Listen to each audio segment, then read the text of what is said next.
we've got here technological pedagogical knowledge, Yes. technological content knowledge, Yes. and then pedagogical content knowledge. Yes. I'll give £5 for anyone that can remember all of those.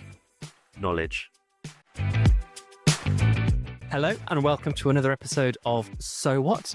I'm Andy Perrier. And I'm Matt Lovegrove. Matthew, how are you? I'm very well, thank you. How are you? I think I'm doing all right.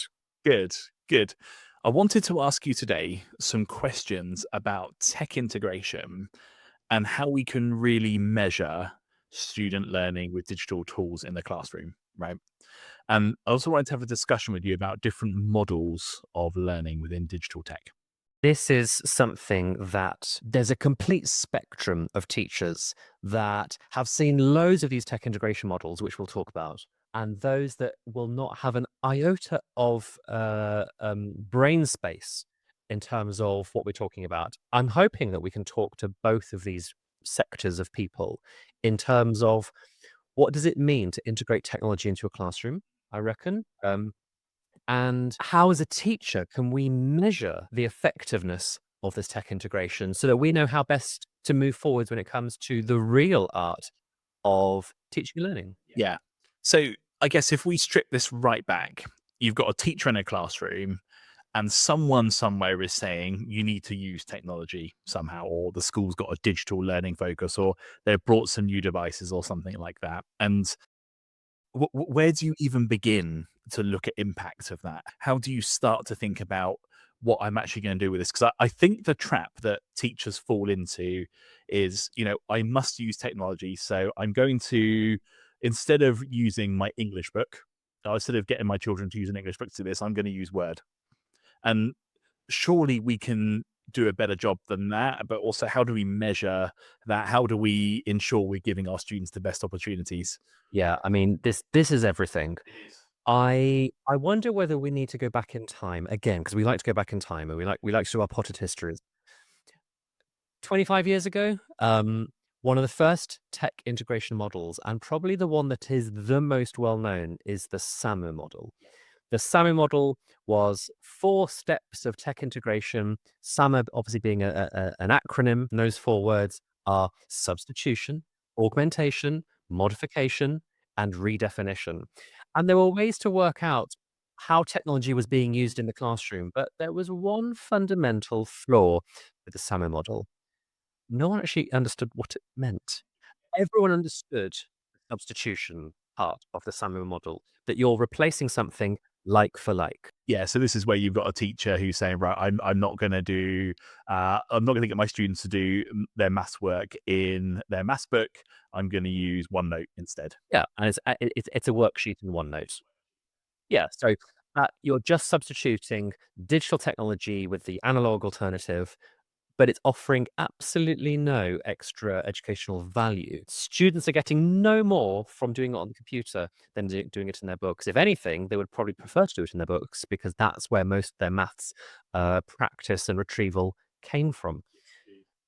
There are 2 extra layers above substitution, modification, augmentation, that I will give 20 pence to, I promise I'll get the coins from the bank.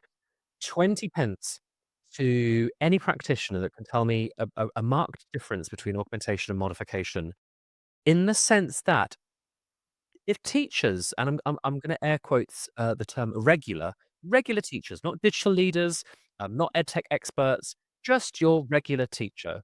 If you ask them to perform a lesson that has modification or augmentation in it, they are not going to understand what you mean. If anything, they're going to lose interest in you and walk off.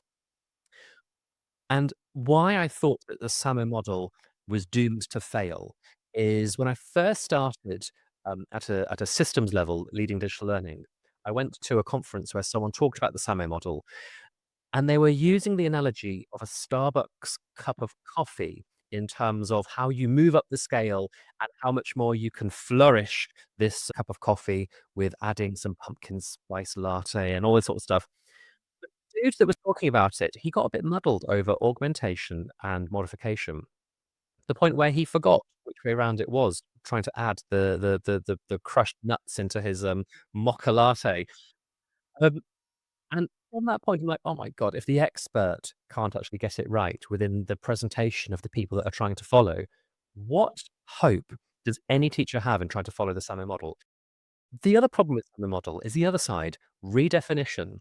But redefinition is something that teachers are also very fearful of. They've had no experience in how to redefine their learning so that the tech transformation has meaning and purpose. They're just being told, "Get to redefinition." That's the holy grail. But with no steps and no help in how to get there, I'm surprised that the summer model has lasted as long as it has. And as a teacher, that's probably quite overwhelming, right? If you're looking at that model and it's steps, isn't it, Sam? Right? It kind of looks like you're going up towards somewhere. To be at that top level all the time, if everything you're doing is being redefined by technology, surely that can't be best practice, because we know that you don't use technology unless it does have significant value. But we not everything should be redefined all the time, right? It's not even best practice, it's not even effective practice, it's not sustainable. And I think, I don't know how you can live in that zone. the problem is the unwieldy expectation that getting to that point will mean that your lesson is redefined, and therefore the students will learn so much more, but we just know that's not real life. So, that's SAMR model debunked. Another notable learning model is TPACK. Can I just stop you here with TPACK? I've got it open on my phone because I've used TPACK, but I can't remember it because it's so complicated in terms of the vocabulary involved in TPACK. I mean, you're gonna put me on a Yeah, an even keel now actually, 'cause I'm so you let's do this then, right? TPACK is a triple Venn. You've got three circles that overlap, and in the middle you've got TPACK. So, what are the three elements of TPACK? technological, pedagogical, and, um, ideological. I don't know. It's content. See, this is what I mean. Content! This is Oh such a god. complicated model. Now, where technological knowledge and pedagogical knowledge overlap, what's that called? I don't like this game because if it was in front of me, I would just talk very quickly around the Venn diagrams, talk about the overlapping bits of the 2 circles, not even go anywhere near the triple overlap in the middle, for teachers to be able to understand what on earth it means. We'll put the images up on the screen. Teachers can look at it and just go, "This is not what I want with my life." So that we've got here technological pedagogical knowledge, Yes. technological content knowledge, Yes. and then pedagogical content knowledge. Yes. I'll give £5 to anyone that can remember all of those. Knowledge. So this framework feels very much like the digital leaders that do understand it like to give themselves pats on the back and just go, our school is brilliant. But again, I'm just trying to think of it through the lens of your regular teacher. I apologize for using regular, but I just mean those that just want to do some teaching and learning. Um, so there must be something better out there. And there is, and it is called PICRAT. PICRAT is a phrase that we've talked about in previous podcasts. It has unlocked for me the way that we talk about technology in the classroom because it asks two fundamental questions. What is a student's relationship with technology? And how does a teacher's use of technology change compared to traditional usage? Those two questions alone are quite interesting. The fact that they are then paired up against each other in the form of a 3 by 3 matrix is absolutely genius because you get to very quickly work out any lesson, any use of technology in a lesson within about 30 seconds. You can put an X that marks the spot anywhere on that. And for 99% of lessons, you'll be able to work out where you are as a practitioner with your tech integration. But not only that, you can work out how can I take one step up or one step across in order to improve my practice. So not only is it a framework for improvement, it's an evaluative model that teachers themselves can use. They don't need to rely on digital learning experts to explain the thesis, which is SAMR and TPACK. The beautiful thing about this model as well is it opens up discussions. I don't think the other models necessarily do. So you can effectively debate where you are within PICRAT, because as we know with teaching learning, it's very often not black and white. There might be these kind of blurred lines, and I think the discussions you can have around this are really valuable. So Maybe I'll start by defining the pick of PICRAT, and you could do the rat. So the P for PICRAT stands for passive.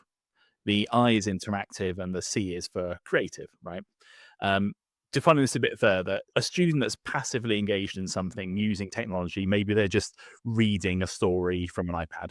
So they're not doing anything with that. They're just consuming that content. And I sometimes feel like this is what students do a lot of at home as well. Possibly they're kind of passively watching like YouTube or TikTok, and that's where I think people have got concerns about screen time. There are times where that kind of consumption in the classroom is viable and valuable. So P is for passive. I is the interactive. Now, this is where someone is doing something with that content. So they might be reading a passage and answering some comprehension questions, or they might be doing some kind of gamified learning in that kind of way. The one that really interests me, though, is C for creative. And this is, I love the use of creative tech. They're not interacting, they're actually building something. So they're creating their own content, they're building a game, or they're making their own digital media or making music. They're doing something unique. And we know, students learn best when they're really involved in their learning and when they're making their own things rather than consuming it. So, although it's not a kind of red, amber, green, it's not as simple as traffic lights. We know that creative activities often, students love those kind of activities. They'll be heavily involved in them. They'll ask themselves lots of open-ended questions, and they can really show off all those creative skills. So that's the pick in. That's the basic pick, isn't it? Yeah, and it's not about one being better than the other. It's just about the natural progression. And it's like to say that is division better than times tables because you do division after. So therefore, is it better? No, it's just a progression. Um, so that's pick. Very wonderfully put. Thank you. Where the beauty of PICRAT comes in is it's pitted against how a teacher uses technology in the classroom. So RAT sounds familiar to SAMR, to any of the teachers that just understood SAMR, in that R stands for replace, A stands for amplify, and T stands for transform. So immediately we've got rid of this messy middle where augmentation and modification, ugh, no, we're not there anymore. So replace is that substitution. Basically, you are replacing like for like. Again, if a teacher can articulate why they're doing it, we're doing a worksheet in OneNote because it's easier to collaborate on and to mark with, or it's easier to not to pay for printer bills, or whatever reason in between. If a teacher can tell me why they're just replacing the technology in the classroom, I've got absolutely no issue with that. So the task has been set and it's just being replaced using technology. That is okay. A stands for amplify.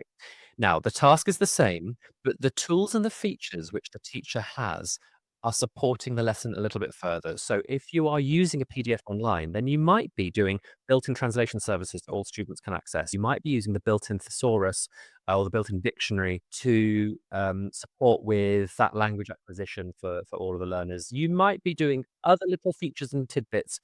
The, the, the, the task hasn't changed, just the features enabled to in order to do the task is supporting it that little bit more. So replace, amplify. And the third one is transform. Transform means that the task in itself has changed. And you wouldn't have been able to have done that task if it wasn't for the fact that you had technology. So that might be talking to people in a different country through Teams. It might be a science simulation that is too dangerous for the classroom that you're able to do and show people and show students online. Why PICRAT is so interesting is those two models by themselves, the PIC and the RAT. Yes, you could probably put yourself on a line, but it's when you combine them and you find out where is the student's relationship with technology compared to how am I teaching using technology, it opens up the doors to this amazing conversation about what can we do to improve the student experience and how can I improve my own teaching practice, but within the same learning experience. You're not doing two things, you're doing one thing that's going to impact both students and your own teaching practice. I wonder whether, because we've spoken the theoretical, I am imagining that teachers' brains are just about hanging on with the idea of PICRAT. So I wonder whether let's just pick out and if this really is pick out, because I need to think on the spot here. For certain examples, let's just talk about a certain piece of tech usage in the classroom, and let's have a conversation about where we think it sits on the PICRAT matrix. I've got one already. Something as simple as um, an exit ticket at the end of a lesson on Microsoft Forms. Okay, this is where you want to test your students on the way out to see their understanding. Yeah. Simple as Okay. that. Cool.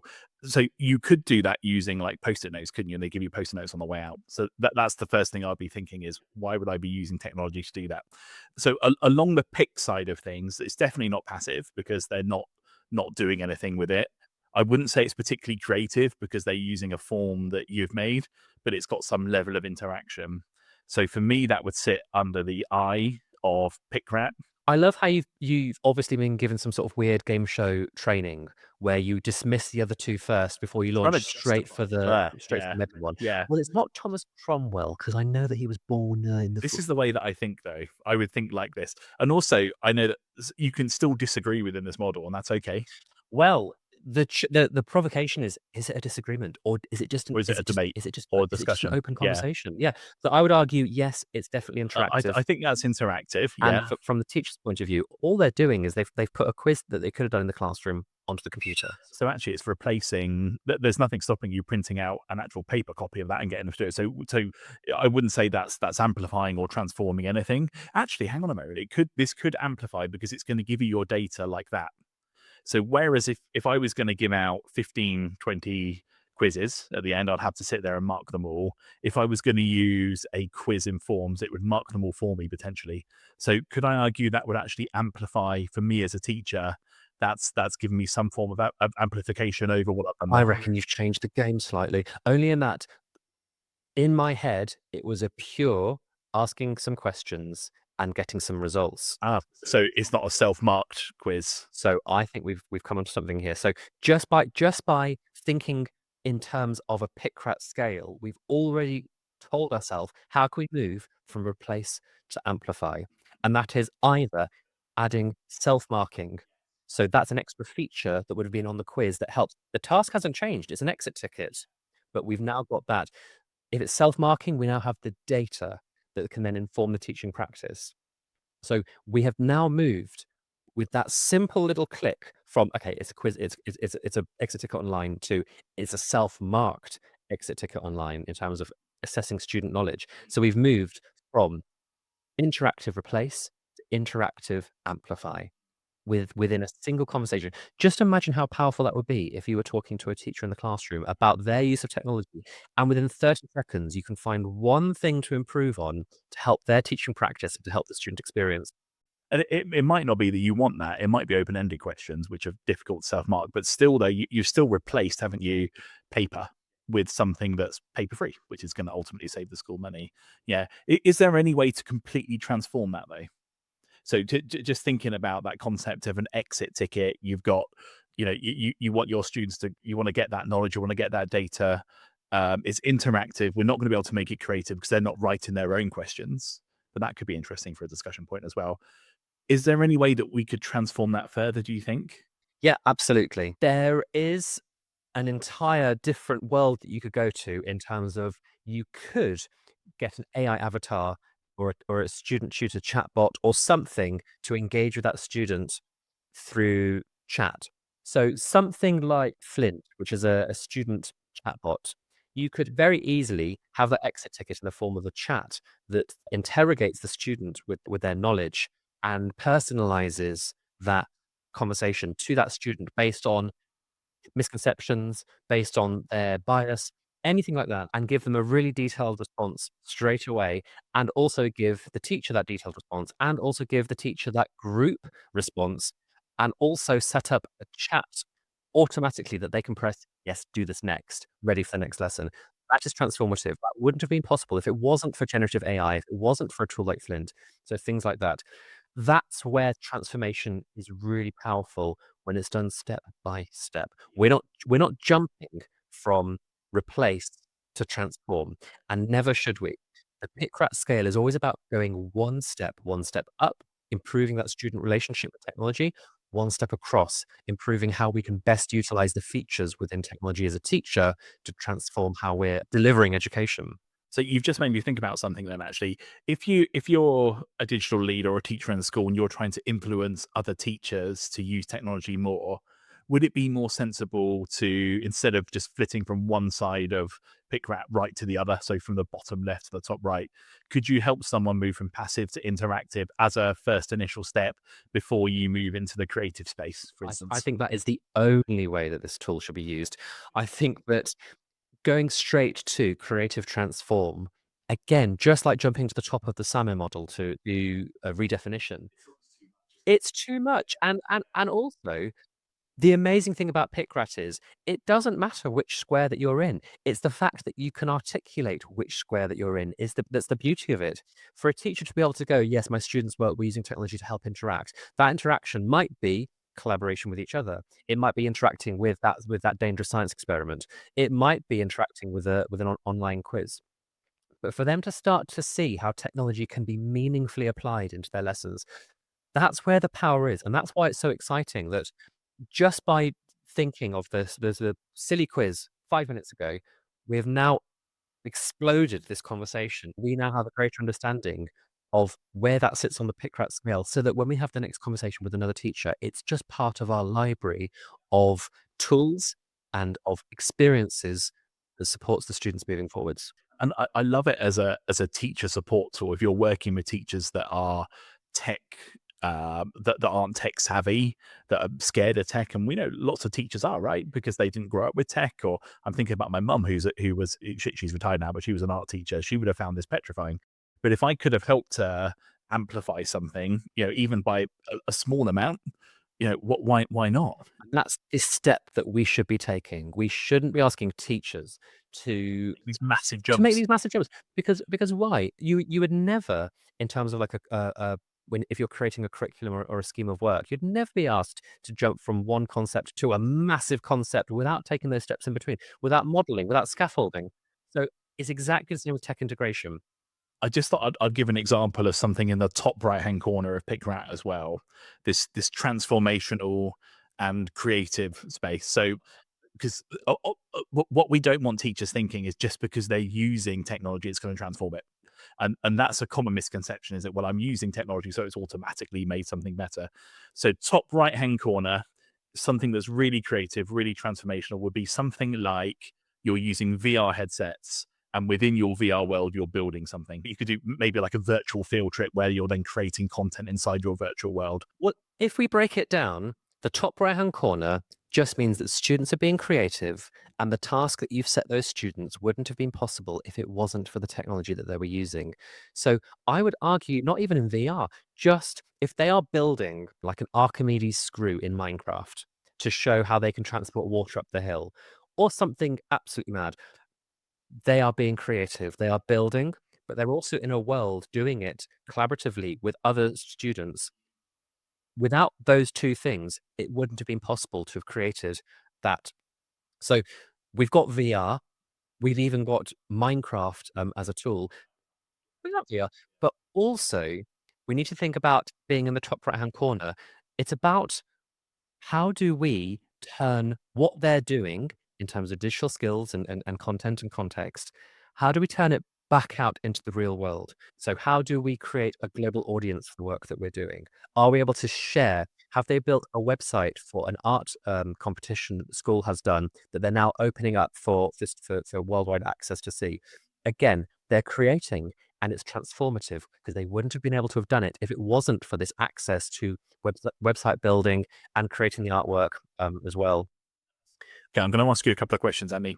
If teachers are looking at being creative with digital, what's your favorite creative tool? Good for creativity, for simplicity, for collaboration. Canva is brilliant. It's a blank canvas, but there is so much support in getting started to turn that blank canvas into an amazing object. So the templates, the elements, you get started so quickly, you don't actually need to worry about what it looks like. You just then need to worry about what it says. And that's much more important. You get students that get lost, and we've talked about this before, that get lost in the creative elements of it. When actually you just need to work out what do you want the message to communicate? Focus on that. That's what you're gonna get marked on, isn't it? Your clarity of message rather than kind of like how lovely and floral your corners are. The other one that I've seen being used really successfully to motivate students to write and publish is Book Creator. There's about 3 buttons in Book Creator. You can't really go wrong. You add a new page, you add something, or you can edit it. And I like that. You can teach students to use Book Creator in half an hour. I've done that before. And they get the basics. But I love the idea of students having a writing outcome that's different, but then also presenting it in a way that's different. And you can add video to it, you can add spoken word to it, it can translate, you can then share it and publish it online, you can draw on it. It's just a really nice way. And I'm thinking about myself as if I was back in school and I had that tool and I knew that people were actually going to see my writing and make a real book with real pages that actually you can flip. So it looks like a real book. I think that's a great example of tech to both be creative, but also to enhance the reason for doing something. It's the ultimate tool for agency in It is. showcasing It learning. really is. Yeah, and it's so simple. Yeah. So just to kind of wrap up here, really interesting discussion. Love the PICRAT model. What's your one key takeaway? I think I've got 2 takeaways. Number 1, have the confidence not to use technology if you don't think it's gonna make a difference. Just don't use it. As long as you can explain why. I keep talking about this form of articulation. And number 2, just going one step with improving tech integration is enough. Don't be fooled into thinking that you've got to take these massive bounding steps. If you don't have great confidence using technology, try and take that one tiny step. Add a bit of interactivity, add an extra feature, see what you can do for you. This is my favorite quote, and I talk to teachers about this all the time. You can move a beach if you move one grain of sand at a time. Oh, aren't you the poet? Goodness me. And someone said that to me once, and I like that. And I stand by that in edtech because it can feel overwhelming. This arena, this area is overwhelming, right? Like we walk around Bet, that's 200 stands, you leave and think, so what do I do now then? Well, if you can make one small change, even down to the point if that changes one child for that 1 hour, or that if you teach a student how to use a dictation tool and it makes their English better, you've changed someone's world there for a bit, right? Yeah, you're speaking. I'm just imagining you with a single grain of sand on your finger, just walking down the beach and just kind of just going, It would take a right, long time. next. I would rather have a bucket and do lots of people at once. It doesn't work like that. Yeah. Amazing stuff. All right, we'll wrap it up there. Matthew, thank you. Super. Well, great conversation. See you next time. Will do.